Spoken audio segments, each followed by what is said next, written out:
9억짜리 건물이 62억이 되었고요. 11억짜리 건물은 110억이 되었습니다. 10년 동안 건물을 사서 가지고만 있으면은 차곡차곡 돈이 쌓이는 그런 구조예요. 정말 대단하죠.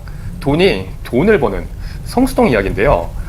오늘 이 자리에서는 성수동에 실제 거래된 사례들 6개를 제가 추려봤고요. 그것들을 하나씩 여러분들에게 설명을 드리겠습니다. 그 내용들을 한 번씩 보시면은 케이스도 조금씩 다르고요. 아, 이렇게 투자를 하는 방법도 있구나. 돈이 있는 부자들은 이렇게 돈을 벌고 있구나 라고 어쩌면 조금 배울 부분도 있지 않을까 싶습니다. 부동산은 알고 봐야 한다. 알고 보고 김 대표입니다.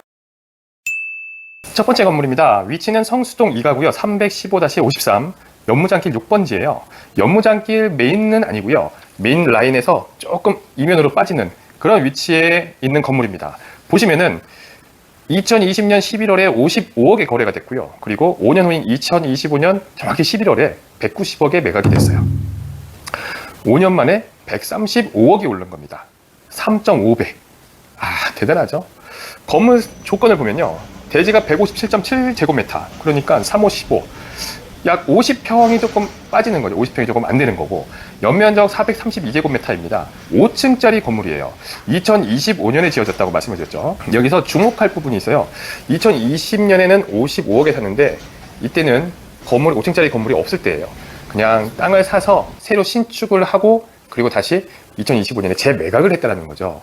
이분은 투자를 함에 있어서 단순히 매매 차익을 노리고 처분을 하신 것뿐만 아니라 땅의 매매 차익에다 플러스 건축에 대한 신축 프리미엄까지 얹어서 팔았다고 보시면 될 것 같아요.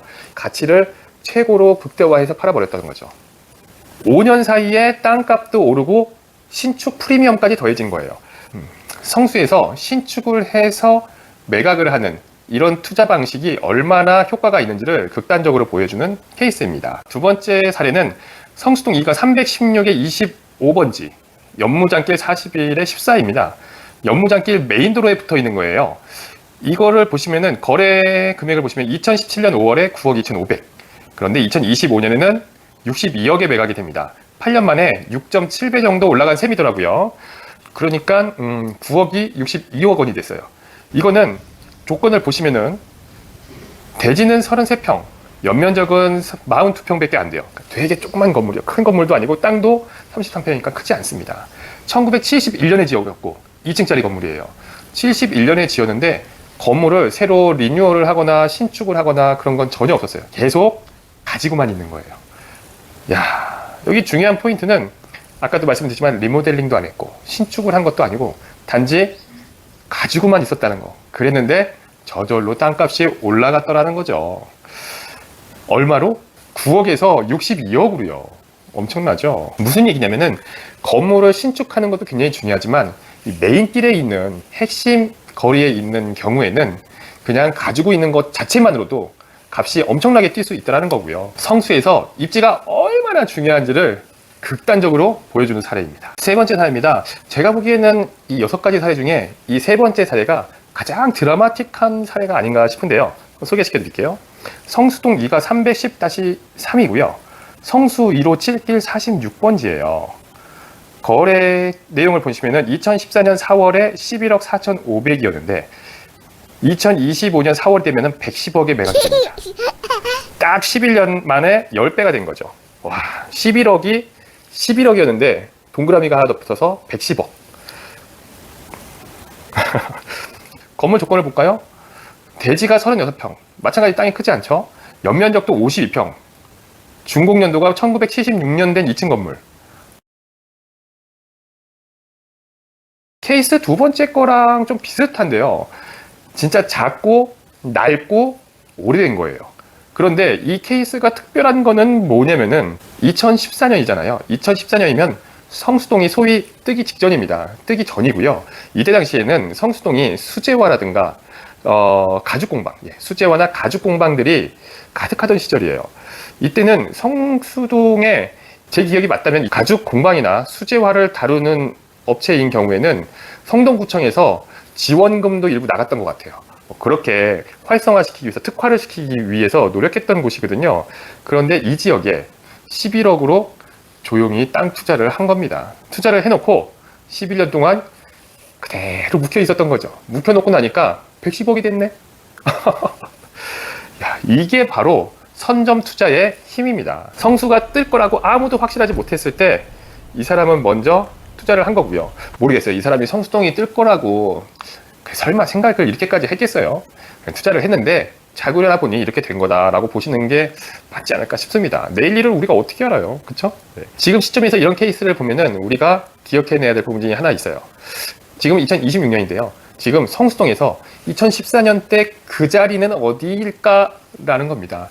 그거를 찾는 것이 우리 투자자들이 해야 될 일이기도 하겠죠. 네 번째 케이스입니다. 성수동 2가 289-8번지고요. 성수 1호 117번지. 요거는 앞에 사례들이랑 조금 분위기가 달라요. 한번 규모도 좀 다른데 한번 볼까요? 2021년 6월에 295억 원에 매입을 했고요.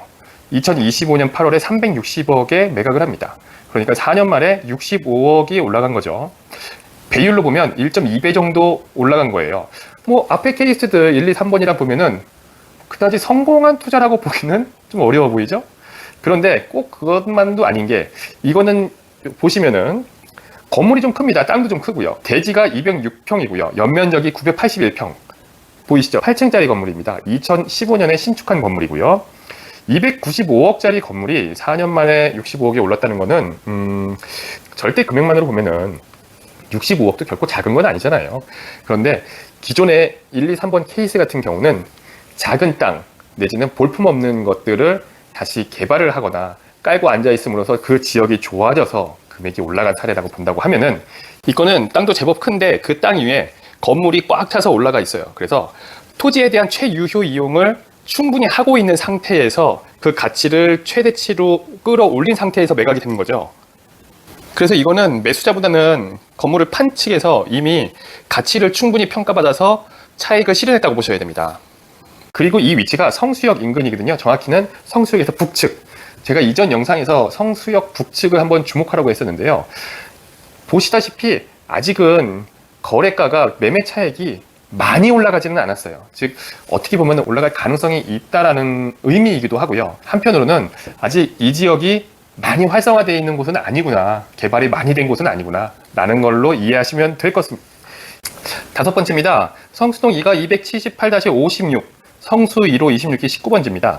이 건물은 거래 사례를 보시면은 거래 내역이 딱 한 건이에요. 사고 판 게 아니고 최근에 취득을 하신 거예요. 2025년 10월에 230억, 대지가 200평, 연면적 374평의 3층짜리 건물입니다. 2002년에 준공이 됐고요. 요 영상을 보시면은 건물이 제대로 된 건물이라고 보기엔 조금 어렵죠. 공장으로 쓰였던 것 같아요. 지금 영업은 하지는 않고 거래가 된 이후에 개발을 하려고 기다리는 게 아닐까라고 추정을 하고 있습니다. 성수역 북측은 아직 덜 오른 구간이라고 했죠. 실제로 매매가를 보면은 230억에 거래가 되었는데 평당 단가를 보게 되면은 평당 1억 1,500 정도 수준이에요. 평당 1억 1,500이라고 하면은 연무장길 핵심 구간 평당 3, 4억이랑 비교를 해보면은 굉장히 수준이 낮게 거래가 된 거고요. 하지만 이제 북측 구간이니까 이게 거래가가 절대 가격이 싸다기보다는 원래 그 정도 시세다라고 보시는 게 맞겠죠. 성수도 북측 기회가 있다라는 말은 이런 의미입니다. 아직 평당가가 저평가되어 있다는 걸로 이해하시면 될 것 같고, 리스크는 있겠지만 투자를 한번 해보는 것도 괜찮은 지역이다라고 저는 생각을 하고 있어요. 마지막 여섯 번째입니다. 성수동 2가 316에 77, 연무장길 31-2번지예요. 2026년에 이번에는 2026년 2월에 150억에 거래가 되었습니다. 거래 내역이 마찬가지 한 건이죠. 대지가 110제곱미터니까 33평 정도 되는 거죠. 33평인데 마찬가지 1969년 오래된 건물이에요.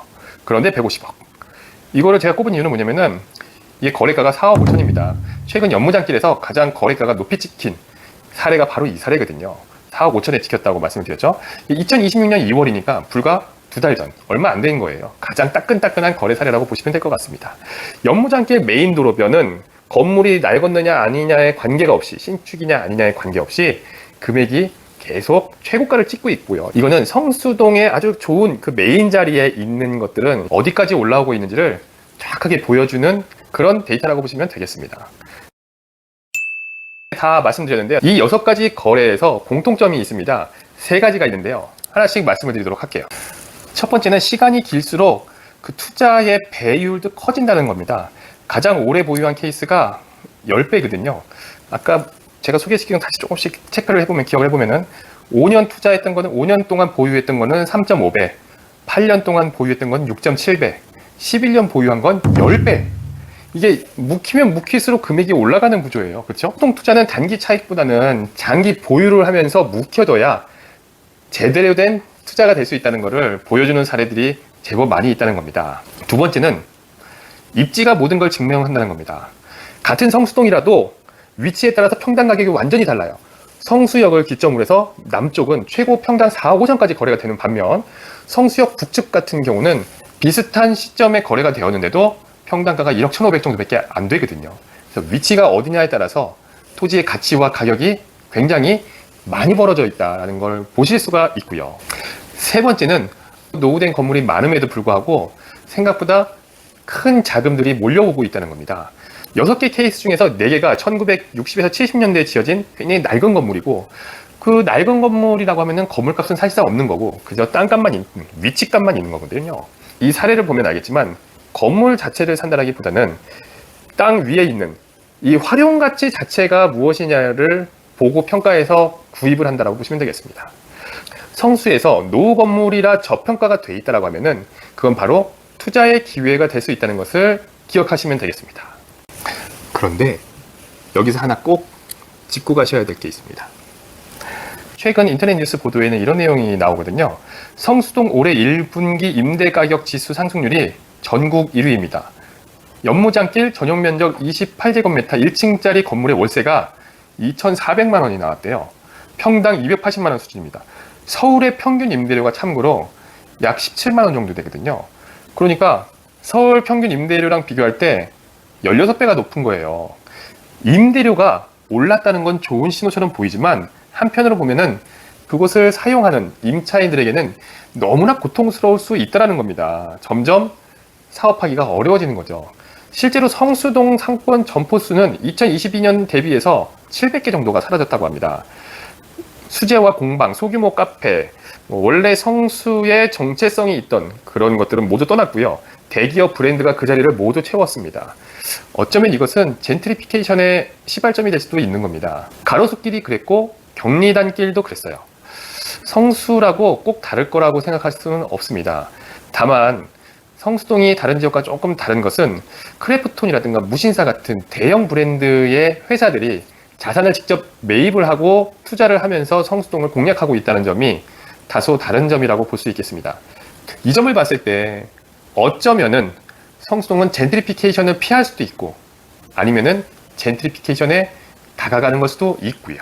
경리단길이나 가로수길은 사용자들이 모두 쫓겨난 반면에 성수동길은 사용자는 쫓겨났지만 그곳을 사용하고자 하는 브랜드들은 직접 자산을 매입하고 있다는 게 다소 다른 점이거든요. 어쩌면 성수동은 경리단길이나 가로수길처럼 젠트리피케이션으로 다가갈 수도 있겠으나 다른 한편으로 보시면은 글로벌 상권이 된 명동이나 홍대처럼 더욱 탄탄하게 상권을 다지고 있는 걸 수도 있습니다. 어느 쪽으로 가는지는 조금 더 지켜봐야 될 것 같아요. 오늘 제가 소개해드린 거래 사례들을 보면은 몇 가지 교훈이 있는데요. 우선 성수를 언제 샀느냐보다는 어디를 샀느냐가 투자의 결과를 갈랐습니다. 같은 시기에 사서도 메인 도로변이냐 아니면은 그 메인을 떠난 이면이냐에 따라서 결과가 달랐고, 같은 위치라도 개발을 통해서 조금 더 극대화할 수 있는 방법이 있다는 것을 또 알고 계셔야 되고요. 지금 성수를 투자하고자 하시는 분이 계시다면은 오늘 제가 소개해드린 6가지 케이스를 다시 한번 살펴보시면 좋을 것 같습니다. 평당가는 얼마인지, 어디에 위치하고 있는지, 나는 그것을 사서 어떻게 할 것인지에 대해서 좀 더 꼼꼼하게 생각하고 판단하셔야 할 것 같습니다. 지금까지 부동산은 알고 봐야 한다, 알고 보고 김 대표였습니다. 끝까지 시청해주셔서 감사합니다.